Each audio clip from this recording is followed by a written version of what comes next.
یہ 2002 کے آخر اور 2003 کے شروعات کا دور تھا کہ جب افغانستان کے اندر امریکہ پوری طریقے سے فری محسوس کر رہا تھا۔ اس کو لگنے لگا تھا کہ وہ طالبان کو تو یہاں جڑ سے ختم کر چکا ہے، تو اسی لیے اب سب کچھ سیٹ ہے، بلکہ اب امریکہ کے وائٹ ہاؤس میں اس بات کو لے کر ڈسکشن بھی شروع ہو چکا تھا کہ امریکہ کو افغانستان کے اندر اور بھی لمبے وقت تک رکنا چاہیے یا پھر وہاں سے واپس آ جانا چاہیے۔ لیکن ساتھیوں، ابھی یہ سب کچھ چل ہی رہا تھا کہ اچانک سے کابل سمیت افغانستان کے سبھی میجر علاقے ایک کے بعد ایک خطرناک دھماکوں سے گونج اٹھے، ایسے دھماکے کہ جنہوں نے ٹینشن فری ہو چکے امریکہ کو ہلا کر رکھ دیا تھا۔ حالانکہ ساتھیوں، امریکہ بھی یہاں پر اپنے اندازے میں غلط نہیں تھا، کیونکہ یہ سارے جو دھماکے ہو رہے تھے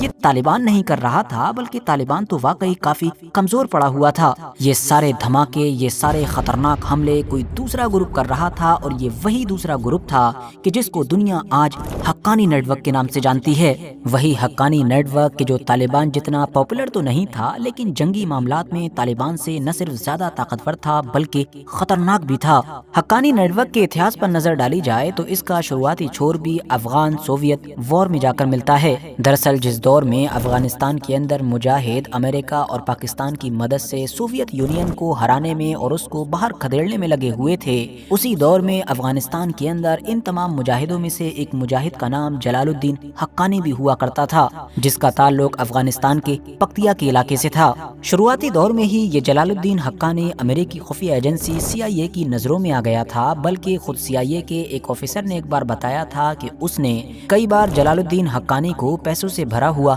بیگ دیا تھا۔ اور تو اور جلال الدین حقانی کی کچھ اور مجاہدین کے ساتھ اس دور کے امریکی راشٹرپتی رونلڈ ریگن کے ساتھ ملاقات بھی ہوئی تھی، اور امریکہ کے ان راشٹرپتی نے جلال الدین حقانی سمیت ان تمام مجاہدین کو فریڈم فائٹرز کہا تھا۔ ریگن کو اس دور میں اس بات کا بالکل بھی اندازہ نہیں رہا ہوگا کہ جس جلال الدین حقانی کو وہ رشینز کے خلاف لڑنے کی وجہ سے فریڈم فائٹر قرار دے رہے ہیں، آنے والے دور میں وہی امریکہ کا سب سے بڑا دشمن ثابت ہوگا۔ جیسا کہ ہم جانتے ہیں کہ یہ افغان مجاہدین سوویت یونین کو ہرا کر اس کو باہر کھدیڑنے میں کامیاب رہے تھے۔ بعد میں ایک سول وار ہوئی، اور اس سول وار کے بعد افغانستان کے اندر طالبان کی حکومت بھی قائم ہو گئی تھی۔ 1996 سے لے کر 2001 تک قائم رہنے والی اس طالبانی حکومت میں بھی جلال الدین حقانی کے انفلوئنس کو دیکھ کر اور حقانی گروپ کے انفلوئنس کو دیکھ کر جلال الدین حقانی کو نہ صرف منسٹری دی گئی تھی، بلکہ خود ان لوگوں کا جو اپنا علاقہ تھا، مطلب کہ پکتیا، اس کی گورنری بھی دی گئی تھی۔ مگر 2001 میں جب امریکہ نے افغانستان پر اٹیک شروع کیا تو امریکی انویژن کی وجہ سے جہاں ایک طرف طالبان کو بھی روپوش ہونا پڑا، ان لوگوں نے افغانستان یا پاکستان کے خفیہ علاقوں میں پناہ لینی شروع کی، تو بالکل طالبان کی طرح حقانی نیٹ ورک کے لوگوں نے بھی بھاگ کر ادھر ادھر پناہ لینی شروع کر دی تھی، اور حقانی نیٹ ورک کے بھی زیادہ تر لوگوں نے پاکستان میں ہی پناہ لی تھی۔ 2002 اور 2003 کے دور میں جب طالبان سمیت افغانستان کے اندر موجود تمام چھوٹے بڑے گروپ یا چھوٹے بڑے محاذ دوبارہ سے اکٹھا ہونے کی کوشش کر رہے تھے، ایک جھنڈے کے نیچے آنے کی کوشش کر رہے تھے، اپنے آپ کو دوبارہ سے طاقتور بنانے کی کوشش کر رہے تھے، تو اس دور میں شاید حقانی نیٹ ورک ہی اکلوتا ایسا گروپ تھا کہ جو امریکہ کے خلاف بڑے لیول پر کارروائی شروع کر چکا تھا۔ اس کے حملے اتنے بڑے لیول پر ہو رہے تھے کہ ان کے دھماکوں کی گونج ڈائریکٹ امریکہ تک پہنچ رہی تھی۔ اسی لیے تو اس دور میں پورے ویسٹرن میڈیا میں یہ بات مشہور ہونے لگی تھی کہ امریکہ کو افغانستان کے اندر طالبان نہیں بلکہ حقانی نیٹ ورک سے ڈرنا چاہیے، اور جنگ کی تیاری طالبان کی بجائے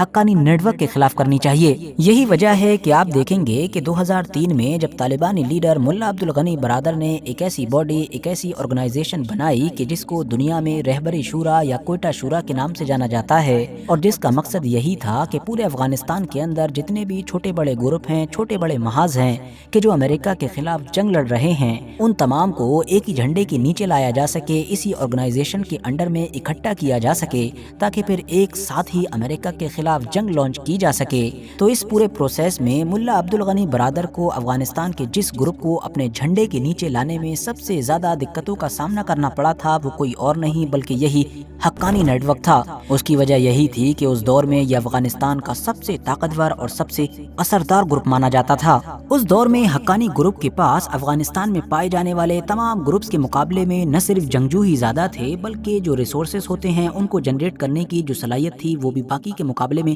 کافی زیادہ تھی۔ جلال الدین حقانی کے بیٹے سراج الدین حقانی کے جو آج کے دور میں بھی طالبانی حکومت میں ایک منسٹر ہیں، وہ اس دور میں اس حقانی نیٹ ورک کے مین کمانڈر ہوا کرتے تھے۔ ورتھ نوٹسنگ بات یہ بھی ہے کہ جہاں ایک طرف طالبان اور باقی چھوٹے بڑے گروپ راجدھانی کابل یا باقی سینٹرل پارٹ سے کافی دور تھے، مطلب افغانستان کے ساؤتھ کے علاقے میں تھے، تو وہیں دوسری طرف یہ جو حقانی نیٹ ورک تھا اس نے شروعات سے ہی پورے ایسٹرن افغانستان پر قبضہ کر رکھا تھا، اور اس کا جو انفلوئنس تھا وہ لگ بھگ 4 صوبوں پر تھا، جو ضلعوں کے حساب سے دیکھیں تو لگ بھگ 46 ضلع بنتے ہیں۔ ایون افغانستان کی راجدھانی اور امریکہ اور اس کی حکومت کا سینٹر مطلب کہ کابل بھی ان کی پہنچ سے دور نہیں تھا۔ اسی لیے شروعات سے ہی حقانی نیٹ ورک نے امریکہ اور اس کی سپورٹ سے چلنے والی گورنمنٹ کے خلاف تابڑ توڑ حملے شروع کر دیے تھے، اور یہ حملے پورے 20 سال تک جاری رہے تھے۔ شروعاتی دنوں میں حالانکہ اس گروپ کو بھاری نقصان بھی اٹھانا پڑا تھا اور ان کے بہت سارے فائٹرز مارے جاتے تھے، جس کا ان لوگوں نے پھر توڑ یہ نکالا کہ بھرتیوں کی جو اسپیڈ تھی وہ اتنی ہی زیادہ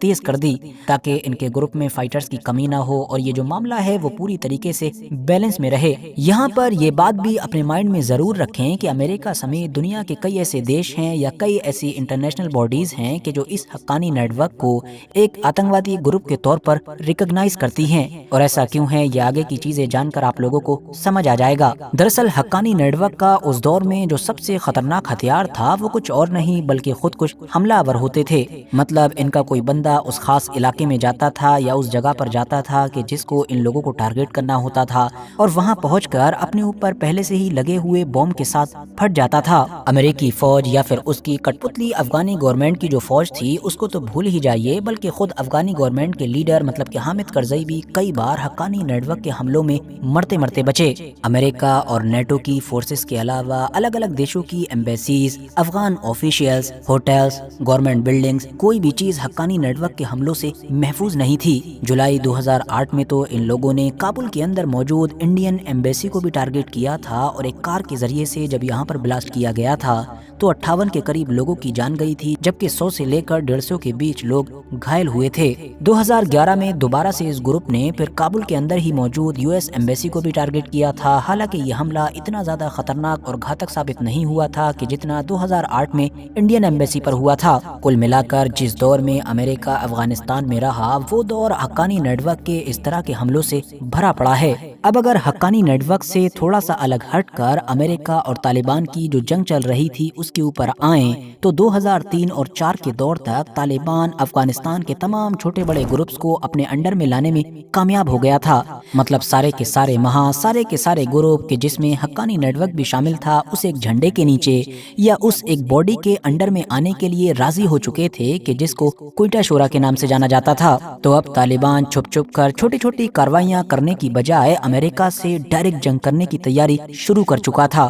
اور اس کام کے لیے اس کو صرف ایک ہی چیز کی ضرورت تھی اور وہ تھا بھرپور پیسہ۔ مگر کیونکہ اب وہ اکٹھا ہو چکے تھے، ایک جھنڈے کے نیچے آ چکے تھے، تو دنیا کی کئی طاقتیں ان کی مدد کرنے کے لیے بھی تیار ہو چکی تھیں۔ آپ کو جان کر شاید حیرانی ہوگی کہ شروعاتی دور میں امریکہ کے خلاف طالبان کی پیسوں سے جن دیشوں نے یا جن پارٹیز نے سب سے زیادہ مدد کی تھی ان میں سے پہلا نام اس پاکستان کا ہے کہ جس نے ابھی کچھ وقت پہلے ہی خود اسی طالبان کو افغانستان سے اکھاڑ پھینکنے کے لیے امریکہ کی مدد کی تھی۔ مطلب پاکستان اس پورے معاملے میں اپنی گدی ہی بدلتا رہا تھا اور شاید آج بھی بدل رہا ہے۔ پاکستان کے علاوہ اس دور میں طالبان کو جو مالی مدد ملی تھی وہ ایران سے بھی ملی، چائنا سے ملی، اور اس کے علاوہ کچھ عرب پارٹیز سے بھی ملی تھی۔ مگر یہاں پر ایک دلچسپ بات یہ بھی ہے کہ جس دور میں طالبان یہ سب کچھ کر رہا تھا اس دور میں امریکہ کے اندر افغانستان اور طالبان کو لے کر کچھ اور ہی چل رہا تھا۔ وہاں کی گورنمنٹ افغانستان کو لے کر ڈیوائیڈ ہو چکی تھی۔ مطلب آدھے لوگوں کا تو یہ ماننا تھا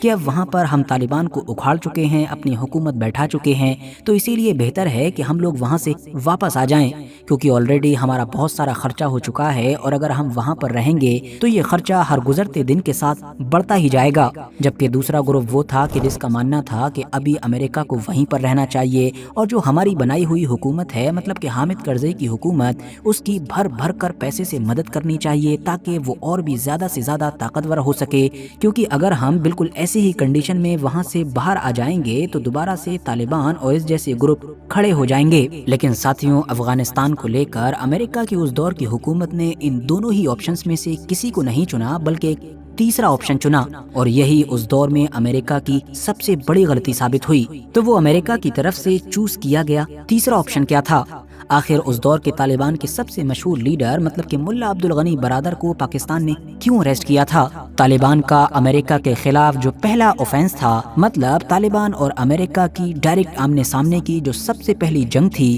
اس میں آخری پیغمبر حضرت محمد صلی اللہ تعالی علیہ وسلم کے اس چوغے کا مطلب کہ اس کپڑے کا کیا راز تھا کہ جو افغانستان میں موجود ہے، اور جس چوغے مطلب کپڑے کے بارے میں یہ دعویٰ کیا جاتا ہے کہ یہ وہی چوغا ہے کہ جو نبی علیہ السلام نے معراج کے وقت پہنا تھا، اور اس کو پہن کر ہی وہ معراج کے سفر کے لیے نکلے تھے۔ ان ساری ہی چیزوں کے بارے میں جانیں گے، مگر آج نہیں بلکہ اپنی اس طالبان امریکہ وار سیریز کے اگلے پارٹ میں۔ تو اسی لیے ابھی آپ لوگ کچھ کریں یا نہ کریں، لیکن نیچے موجود جو سبسکرائب کا بٹن ہے اس کو ضرور دبائیں، پاس ہی میں موجود جو بیل آئیکن ہے مطلب کہ گھنٹی کا بٹن، اس کو بھی پریس کر لیں تاکہ جیسے ہی اگلا پارٹ آئے تو آپ لوگ مس نہ کر سکیں۔ باقی یہ ویڈیو بھی اگر جانکاری سے بھرپور لگی ہو تو لائک کر سکتے ہیں، اور ہاں، دوستوں کے ساتھ شیئر بھی کر سکتے ہیں۔